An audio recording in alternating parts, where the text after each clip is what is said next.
Good morning friends, so welcome to the prelims booster session. आज का पहला topic है bio materials in India. Topic environment और economy दोनों के लिए इंपॉर्टेंट है। तो बायो मटेरियल्स जो है वो कंट्रीज़ में अटेंशन गेन कर रहे हैं क्योंकि वो एक क्लीनर और लो कार्बन ऑल्टरनेटिव देते हैं फॉसिल बेस्ड मटेरियल्स को, जो कि मैन्युफैक्चरिंग में यूज़ होते हैं। तो बायो मटेरियल्स क्या हैं? नेचुरल, सिंथेटिक या हाइब्रिड ओरिजिन के वो मटेरियल्स जो सेफली और कंपैटिबली इंटरेक्ट करते हैं ह्यूमन बॉडी और इन्वायरमेंट के साथ। या तो ये होली या फिर पार्शली फ्रॉम बायोलॉजिकल सोर्सेज से डिराइव होते हैं, या फिर इनको इंजीनियर किया जाता है यूजिंग बायोलॉजिकल प्रोसेसेस। तो ये packaging, textile, construction, health care सभी सेक्टर्स में यूज़ किए जाते हैं। और ये बायो मेडिसिन और बायो इंजीनियरिंग को के उसमें सेक्टर में आजकल सेंट्रल बनते जा रहे हैं।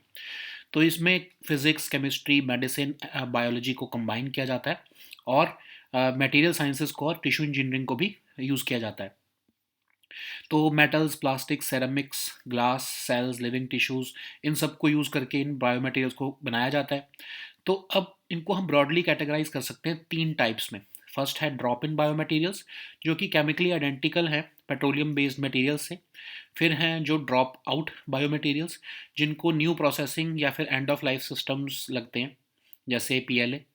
फिर नोवेल बायो मटेरियल्स जो कि न्यू प्रॉपर्टीज़ ऑफर करते हैं, जैसे कि self healing materials, bio active implants, फिर advanced composites.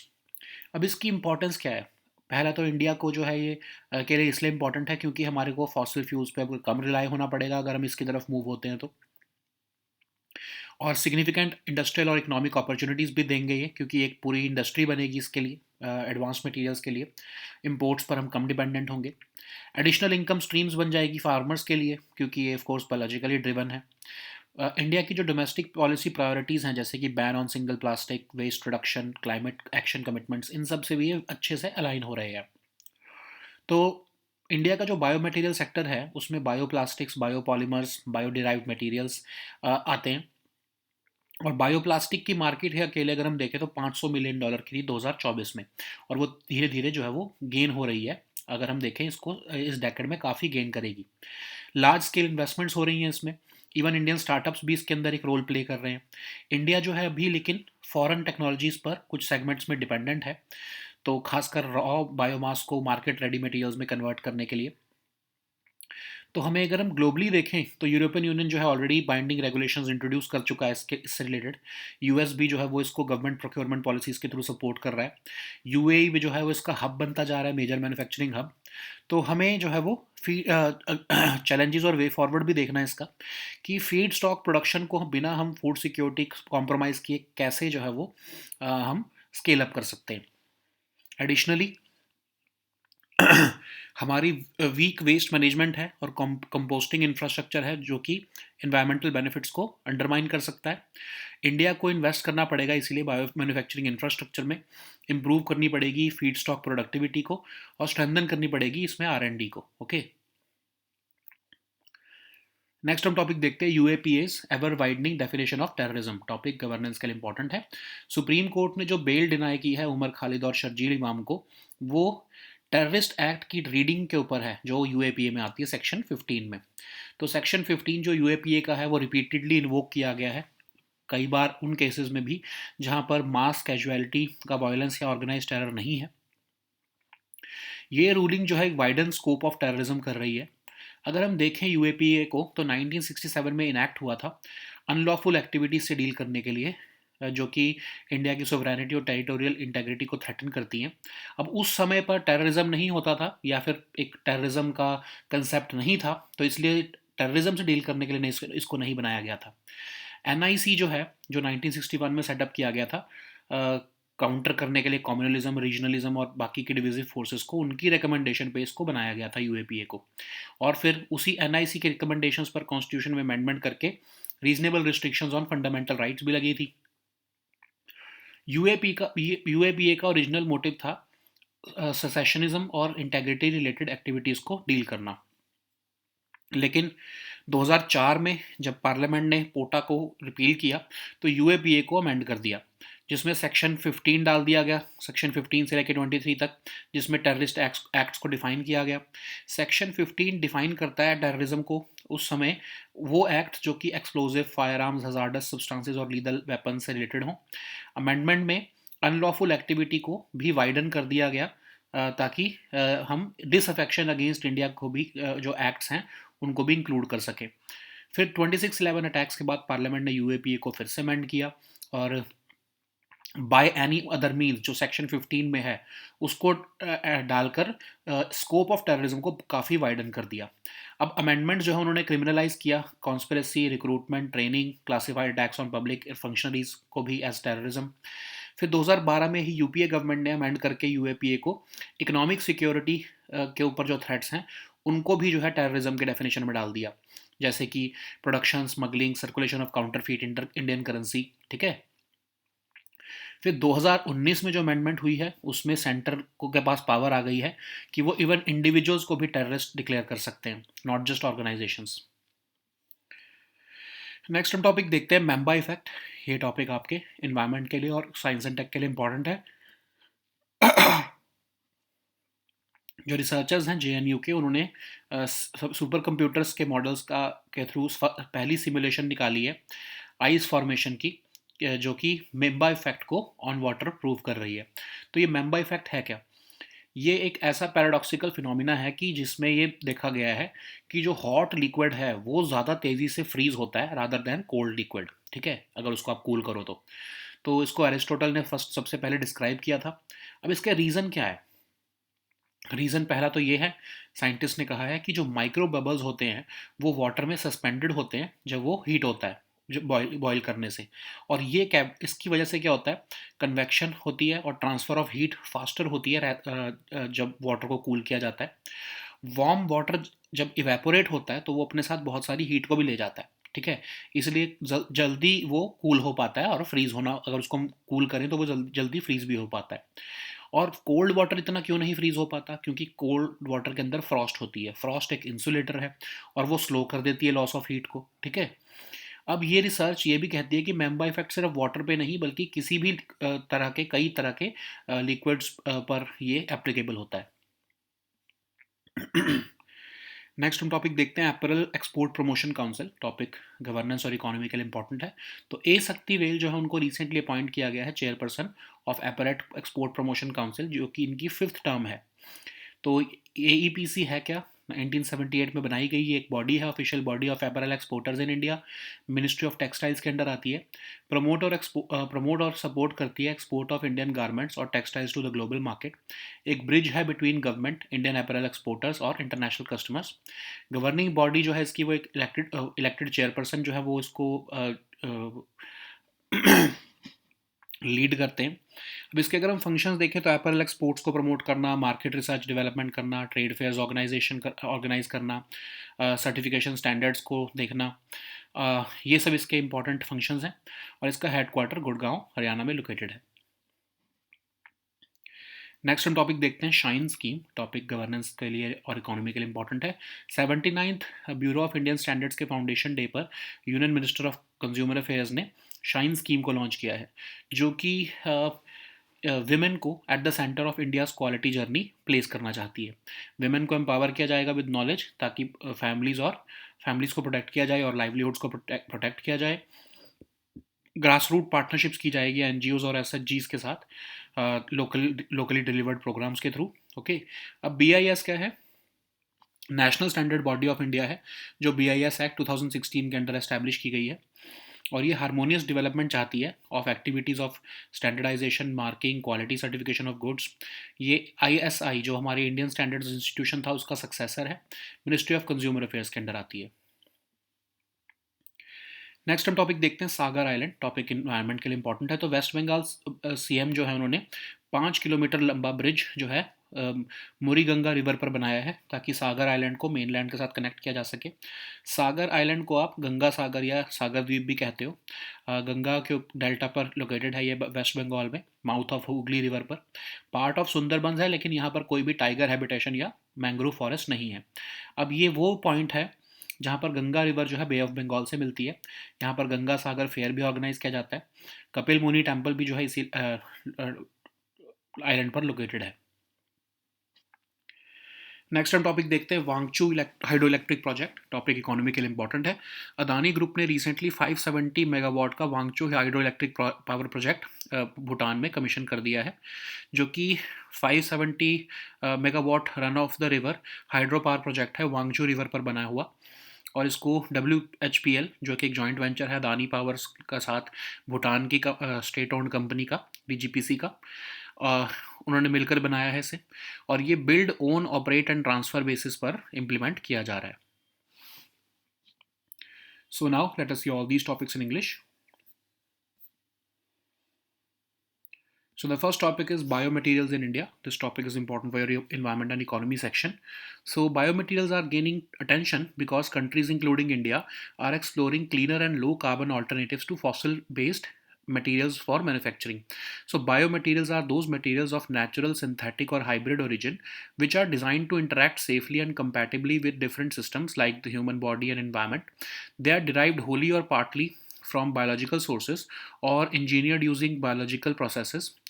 They are increasingly used across sectors like packaging, textiles, construction, and healthcare. They are central to modern biomedicine and bioengineering. The modern fields of biomaterials combine physics, chemistry, medicine, and biology, as well as material science and tissue engineering.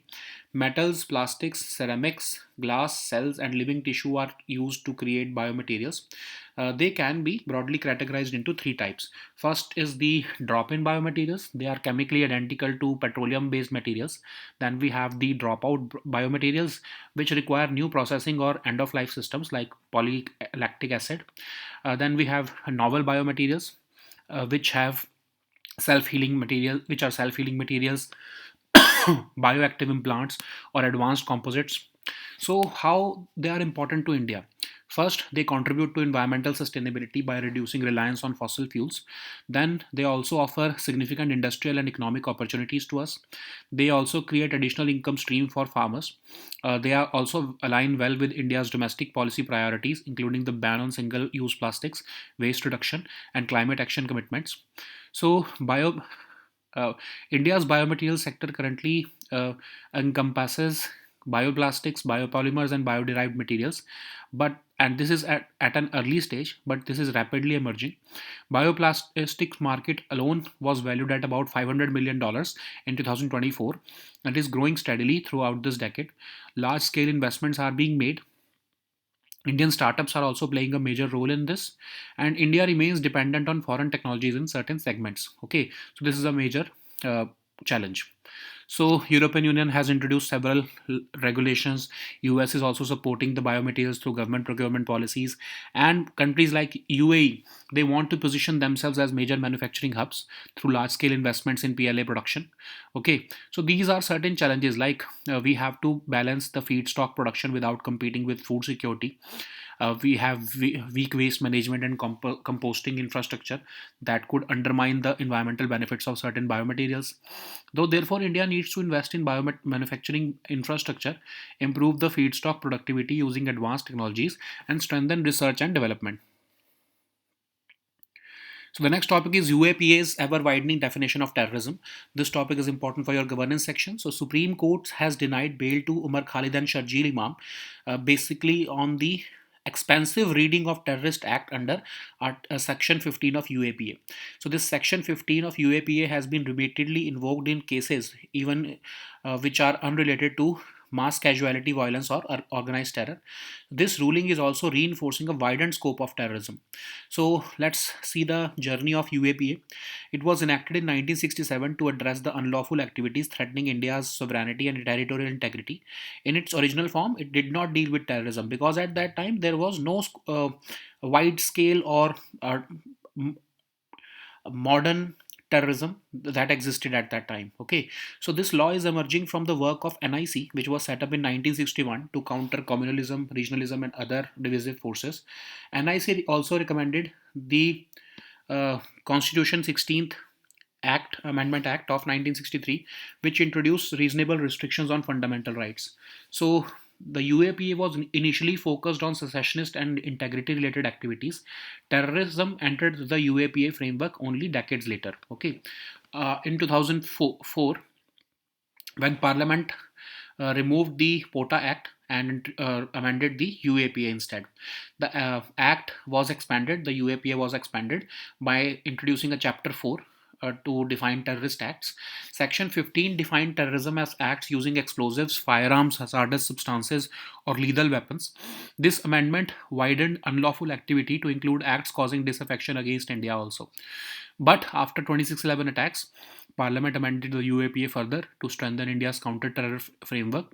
They inserted the by any other means section in section 15, which vastly widened the scope of terrorism. We also read about it yesterday. Okay, so these amendments criminalized conspiracy, recruitment, and training, classified attacks on public functionaries as terrorism. Okay, and also introduced terrorist gangs and established special courts. Then in 2012, UPA government amended UAPA further to include threats to economic security within the definition of terrorism, in which production, smuggling, circulation of counterfeit currency were also designated as terrorist attacks.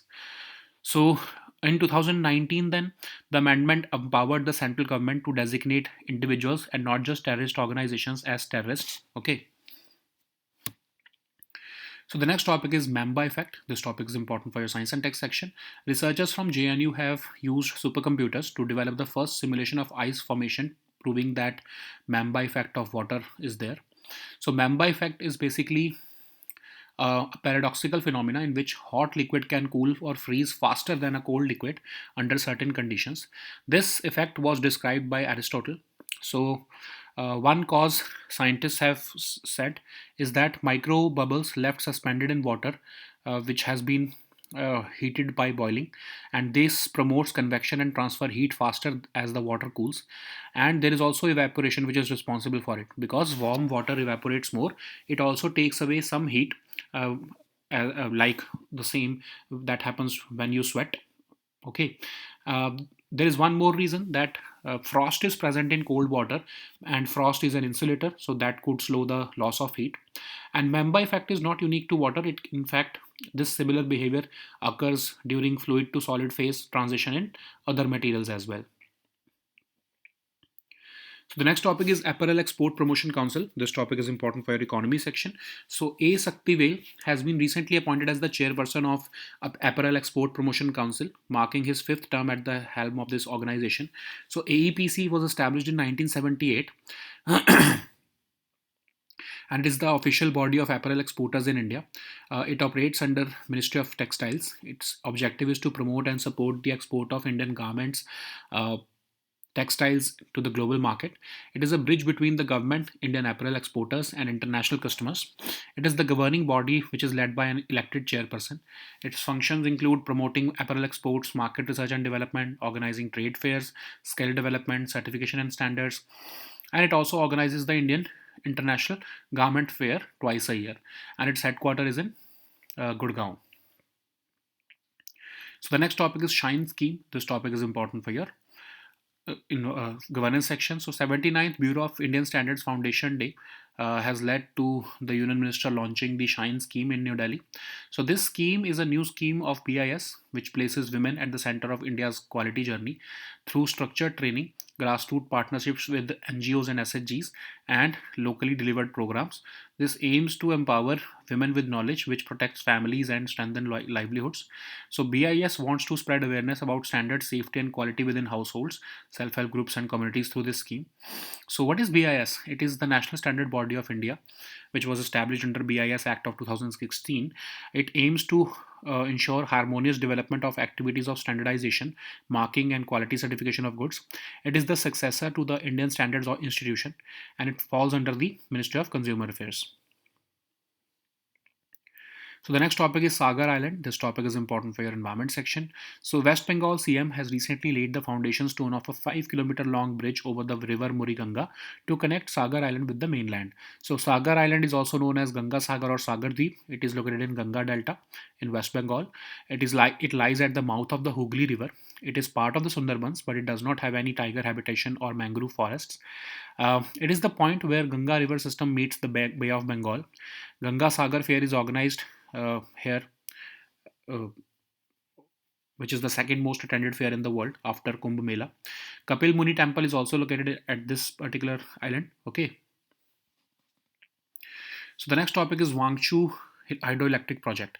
This topic is important for your economy section. So Adani Group has recently commenced the 570 megawatt Wangchu hydroelectric power project in Bhutan, which is being built on the Wangchu River. It is being developed by the Wangchu Hydroelectric Power Limited, which is a joint venture between Adani Group and Bhutan's DGPC. So it will be implemented on a build, own, operate, and transfer basis. Okay. So these were our topics for today. We'll meet next time with new topics. Until then, goodbye and take care.